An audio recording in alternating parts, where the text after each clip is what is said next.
channel. So in this video, you are going to see 4 of my buffer areas, the ones that I have between my loud areas and my quiet areas. You're gonna see my discovery area, my art area, my computer area, and my sand and water tables, which are not an area per se, but they have their own defined space and their own sign within the high school curriculum. Again, just to remind you, this is part of a 4 video series of my classroom tour that I did this past summer. So if you haven't watched the first 2, go back and do those, and then you can come back and watch this one, and then the next one when it comes out. Alright, so let's get right into the video. Yeah, and next to it is my computer area, which has some of my food right now, so excuse me for that. I have 2 computers in the room, and they have timers because we have to make sure that the kids, they're only allowed screen time for 15 minutes a day per kid. And so I just let them use a 10 timer. So anybody who wants to come here has to follow our computer routine. Right here, they have to sign in. They have to pick a program, although I made that picture. I have to change it because they don't really use the programs that we have. They just go online. They know how to get onto like Chrome and pick ABC Yeah or like Starfall. So I might change this picture to just like the icons that they use, and then set their timer. So that's it. Like they're signed in, they come in, they pick the program, open up, and the timer has to be set, and then they can work on the computer. So they set the timer once, and when the time is done, they close the program and then check if anybody wanted to come next, who's next on the list, or they'll let me know. I'm done, whoever's next, you know, they'll remember too sometimes. I'm like, oh yeah, she had to go next, she wanted to come next, so they'll tell each other. And then they know that they only get 1 turn a day to come to the computer area. They only get this 10-minute timer. And if they are in around the computer, looking at the computer, like say they're here in the discovery area and they're looking at the computer, that's going to be their time too. So it's a little hard for the little ones to understand that, but they do kind of get it, and I have to constantly remind them, but that's just the rule for us in New Jersey. They cannot have more than 15 minutes of screen time a day, and then the last 5 minutes could be if I have to show them something in the smart board during morning meeting, or even here in the computers. So yeah. This was supposed to be my computer shelf, but I don't really have anything else for them to use other than the online games that they have. So it kind of became my little like teacher shelf. I have some extra computer paper down there, the programs that they're supposed to use or like could use, I guess. And then like my staples I had, and you're gonna have to excuse me a second because I'm on the middle of like cleaning up my room for the summer too, for the cleaning crew to come in and do my floor. So it's a little messy. But I also, this is where I put like my tape. I'll have little bins of things that I might use here, like these little dice, or my containers from like Dollar Tree for my small groups that I use, that goes in here too.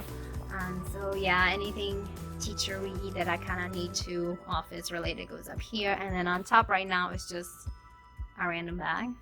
But I usually have my little toolbox of things here, like with paper clips, my glue gun, my staples, extra like circle sticker. So here between my sink and the writing area and the computer area and the art area over here is my sand and water tables. I'm not going to show you what's inside of them because I am cleaning them out right now, but I have their routine, the sand and water routine right here. They have to wash their hands and then they work. And then when they're done, they have to clean up and put everything back. So in the sand and water table, this is my sand table right here, and these are my sand tools. I'll have the sand tools at the bottom, the sand is in there, and they do their thing. Same thing with water. However, for water, I usually don't have water there. And let me explain.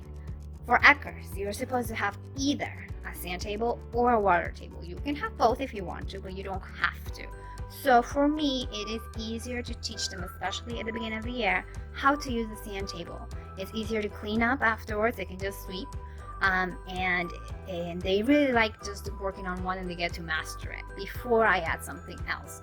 And so the second one becomes kind of like my sensory table. So I'll add like water beads, or I'll add like feathers, or like shredded paper or something, and then they can do something a little bit more skill based or fine motor, like I have the tweezers over here for them to sort with, as opposed to just sand where they're measuring, they're scooping, they're pouring, and all that stuff. So I do have that sort of distinction, but eventually, especially if we do a water unit, it will become a water table. And right now I'm just draining some water, as you can tell, but doesn't have to be both. You could do either or, and that's the way I do it at the beginning of the year. Stand only, sensory stuff thing. Eventually we get into water. And these are close to my sink for easy cleanup, right here, as well as my art table and my easel stuff, like painting. Any sort of painting stuff has to be very accessible to the water, and the cleaning supplies just are the paper towels, just so that one, it's easier for you as a teacher, but also for them to clean up their own brushes, to clean up their own stuff, and they feel more independent, and they are more independent and become a better part of the classroom community. So very quickly, right here, this is my discovery area. This is not what it looks like. I'm starting to clean up right now, so just so you know, I have separated it into different type of science-y fields. So all of my physical science over here, physics, motions, measuring, magnets goes here. And then I have some tools here for them to use. I have the goggles, I have the tweezers, I have the pipettes over here. And on the top of the shelf, I put my measuring balance and the basket with like all the different type of measuring they can use the balance with. And then I also have my measuring tools with like my rulers or my inch worms and my tape measure here. So measuring up on top. Then we have some tools here. I have each basket. Again, I'm sorry, it's kind of a mess, but I have like magnifying glasses, my sounds basket. Where do I have a sounds? It's somewhere. Motions basket. I think that might be sounds. What is this? Oh, that's where the magnets go. And again, I apologize because obviously I'm cleaning up and trying to put everything in this shelf because it is a wheelie shelf, so I can stack things here and I don't have to put them in boxes. But yeah, and same thing with labels, one on the basket, one on the shelf. Kids can put things in the basket where they go and then put the basket on the shelf where it goes. Then this is like my biology, natural, earthy science stuff. That's where our little class fish is. Her name is Michaela. That's what they named her this past year. I also have plants, but I don't have a green thumb, y'all. I really don't. Poor plants will die in this classroom. But this is also where I put my plants. And then I have these little red bins. Each of them go in one of these spaces. I'll have her food, her water conditioner, and at the bottom is just where I put this little plastic cup where she came in, so I can take her home over the weekends or like over a long break. She's fine over the weekends here, but over a long break I'll take her home with me, and I have another tank at home. Excuse the abacus, that doesn't go there, that goes up here, but that is like where my watering cans are, if you can tell. In the back there, yep. And then my plant food for my little plant in here. And I think this shelf was supposed to be like a music shelf, but it just kind of worked out here for me to be a little discovery area shelf. Some extra magnet trays in case they're using some magnetic stuff up here somewhere. Yeah, all my magnets over here. Especially those little magnet balls, they start rolling everywhere. So I brought them some magnet trays on this side. And then here in this little 3-shelf unit is where I keep some writing supplies on top and my 2 small group science journals. So each child gets a little science journal, and they can use this during work time on their own convenience, and I use them during certain small groups when we do observations and predictions and stuff like that. So they have it here. And then up on top here on this side is usually where I keep my books, my discovery area books, and there's usually not this many. Again, we've added for each unit a specific book here that they have to keep, or that they have kept because they like that. But I'll probably start with like 1 or 2 books to show them that they can use it and how to use it and all that good stuff. I usually just keep like 5 senses and whatever unit of study we're doing. So water, that's for the water unit. Then this shelf is my earth science stuff too. So anything earthy, my shells, which are put away over here because they're heavy. My shells, my pine cones, my acorns. I have a bird's nest that somebody picked up. I have some sticks. Uh-oh, somebody put the shell there. And then I have some of these viewers. Again, these are heavy, so I put them on the other shelf because it is wheelie and they can be moved. And then I have some rocks and some counting bugs here. And I used to have these, but they got kind of destroyed at the beginning of last year, so I might have to go get some more or make this into something else. And the awesomeness about these little pocket squares is that you can just take this out and you can relabel it with another piece of paper, and that's it. You don't have to go at it and like scrub and oh yeah, beautiful. And then at the bottom I have some of my animal puzzles. And then down here, again, these came with the room. All of this came with the room except for my baskets. I bought those. Some math stuff. They can do some patterning, some sorting, some counting. Yeah, and some ice trays over there for them to also sort and count, and use some tweezers to put things in there. So yeah, that's my discovery area. And one last thing that I forgot is this part of the art area shelf that I usually use as part of my discovery area stuff. I'll put like any sort of anchor charts here that go with the unit of study, and they're usually interactive anchor charts where they can like sort or graph or label so that they get more exposure to whatever it is that we're learning. Okay, so after discovery area, next to it is my art area, and my art area is very well loved. You can't really tell by now, but I usually have like this whole wall down here and some of it up there, like just cover in artwork from the kids that they make, like even down here.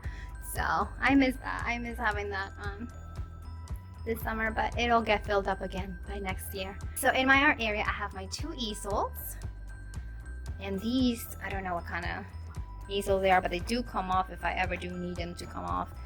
And I put like this plastic tablecloth around it so that I don't have to like keep scrubbing the actual easel at the bottom. I could just kind of wipe it off with some soap and water and it'll be cleaned. And I'll have like a little cup on each side of brushes. I'm getting more brushes. I made another order, so I should be getting some new brushes. And these can go bye-bye because they've been super used. And then on each of these blue things, I'll have maybe 2 or 3 colors in each, and then they can just share or switch as they want to when they come here. Again, it's July, I'm cleaning, guys, so it doesn't look like this during the school year. And at the beginning of the school year, I'll probably just not even have paint out yet. I'll probably have dot paint out for them to practice using the easel first, and then like the second week I'll start introducing one paint, one brush at a time in each easel so they can get used to that. And then I'll add like the watercolors, and then I'll add the scrapers that we have for the little squeezable paint dipper so that they can put it on a little tray that they can take to the table and paint. So everything has kind of like a gradual process to it, but they do eventually end up using everything in the art area by the end of the school year, if not before then.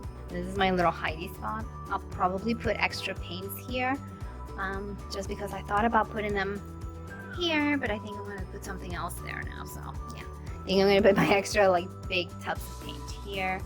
These are things that I'm cleaning that went with my water unit. We had a pond at some point, so I have to clean my rocks and my little froggies out. And at the bottom of my easels, I have my smocks here. I have some of these cutouts that were given for the summer program, so they can come and use these. And then I have some recyclables here, so I have some magazines, and I have some cardboard. And then on this side, I'm going to put my watercolors, which I got from Dollar Tree. And then over here are some of the stuff that started to come in from my order, for the school order from last year.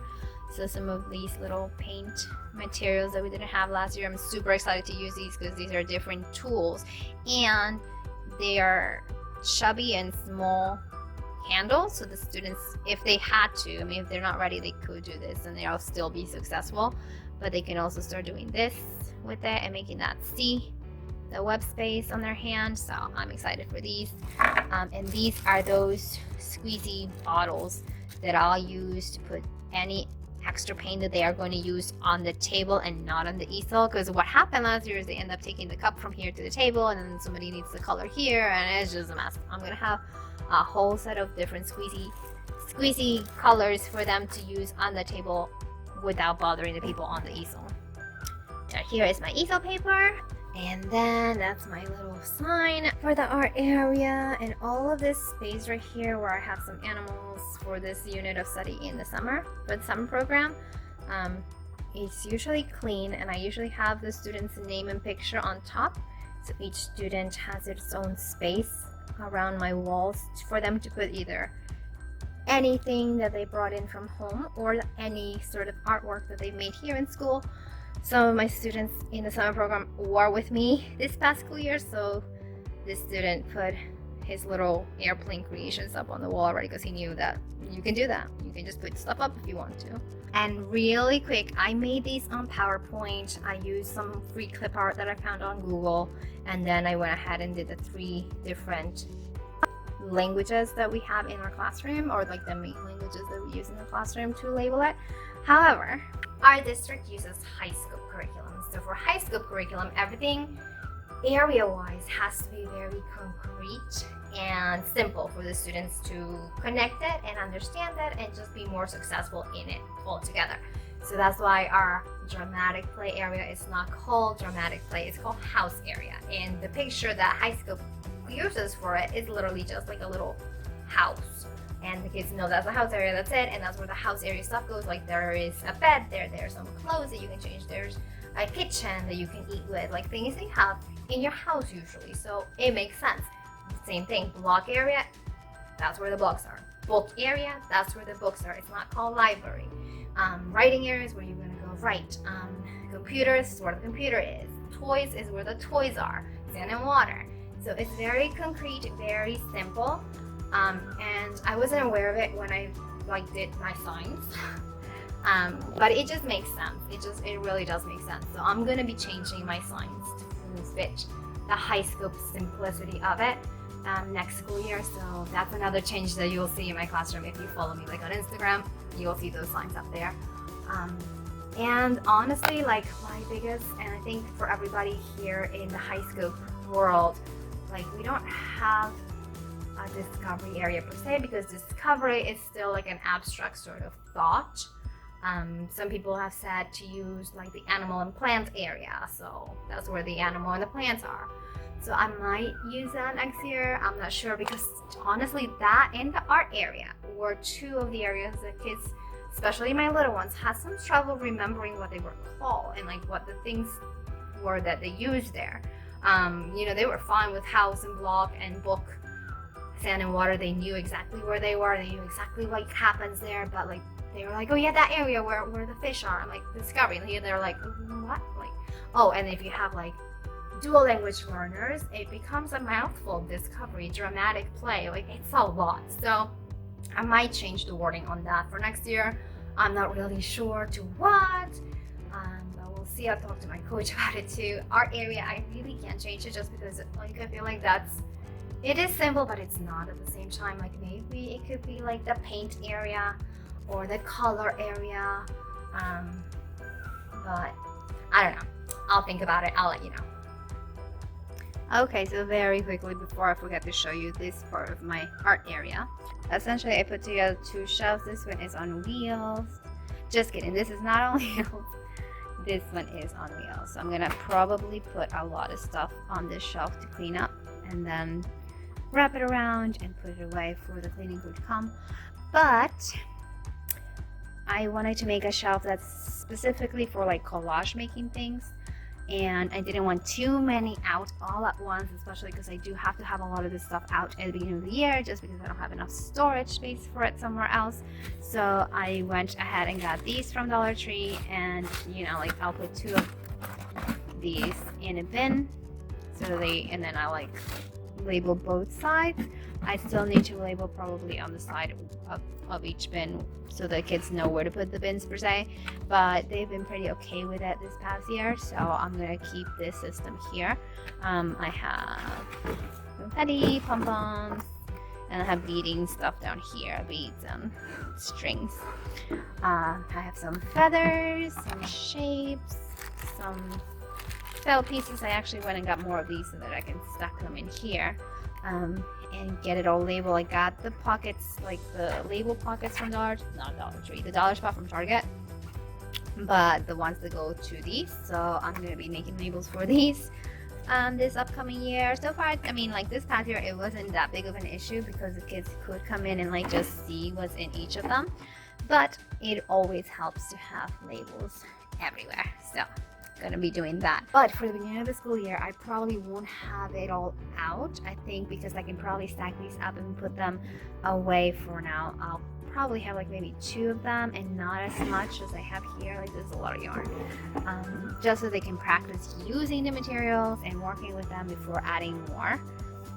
And then I have some long paper over here, which honestly hasn't been used much, so I'm not sure. I might chuck it. I might try to figure out something else to put along these rows of things, just because I also have a lot of long paper under the easels over there for the painting, but they haven't used it. They don't really use this long paper, like line paper. Again, I don't see it developmentally appropriate at all for most students, so why would I have it?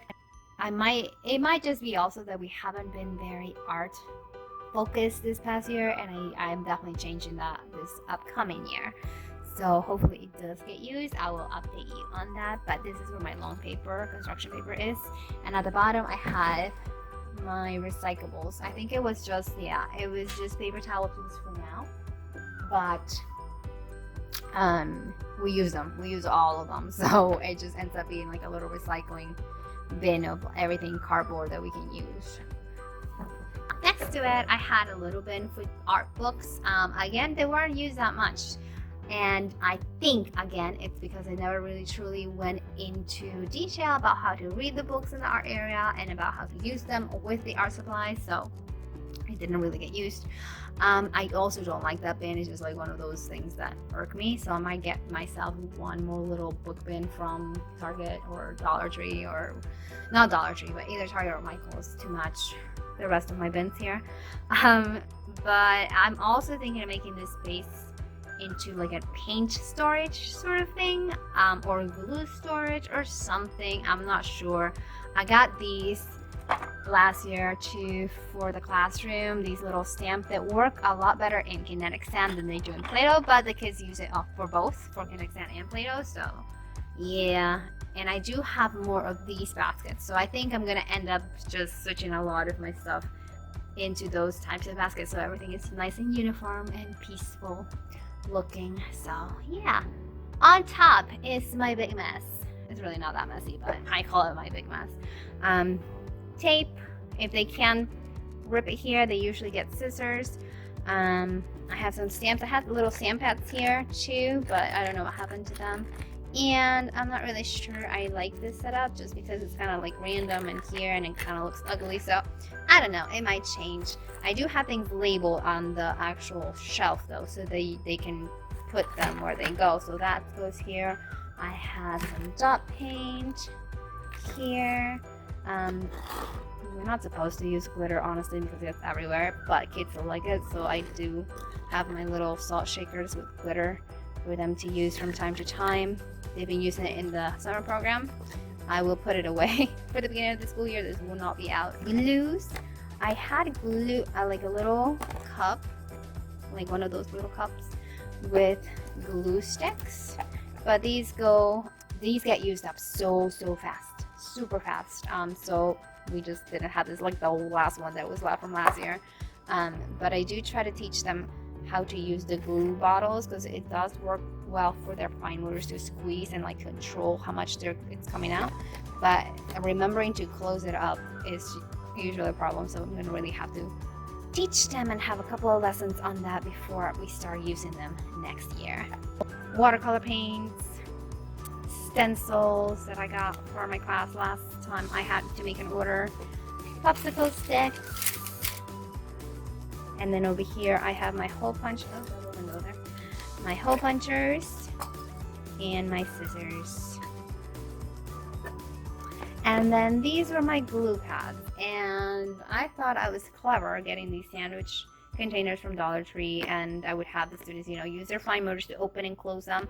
Didn't work. I've done glue pads in the past with a lot of different ones. I think in my last video I might have shown you how I use Tupperware containers from Dollar Tree to make them, and those work just fine for like months. And before that I used like super cheap circular looking ones from Dollar Tree again, and worked just fine I wouldn't say all year because I never tried it for a full year, but at least 3 months or 4 months. So these, I don't know what happened. I don't know what I did. I don't know. It probably is not airtight, so they dried out. I put a lot of glue there, and I even try to add some water afterwards to get it going, and it's just a big block of mess. So I will be taking these home, cleaning them. Hopefully I can clean them, and using these containers for something else other than glue, just because it didn't work out with me this year. So heads up, if it did work for you, let me know how it worked out for you. Like if you use these specific containers, or like maybe I use a different type of sponge that doesn't work, or I don't know, let me know. And then on this side I have my crayons and my markers, and like I had this extra caddy from the classroom, so I just thought maybe I'll put the colors that are not in my rainbow assortment here. And I mean it kind of worked. It kind of didn't last year. They knew where the colors are, but they would keep telling me, Miss Andres, that is not pink. Miss Andres, that is not brown. Miss Andres, that's not white.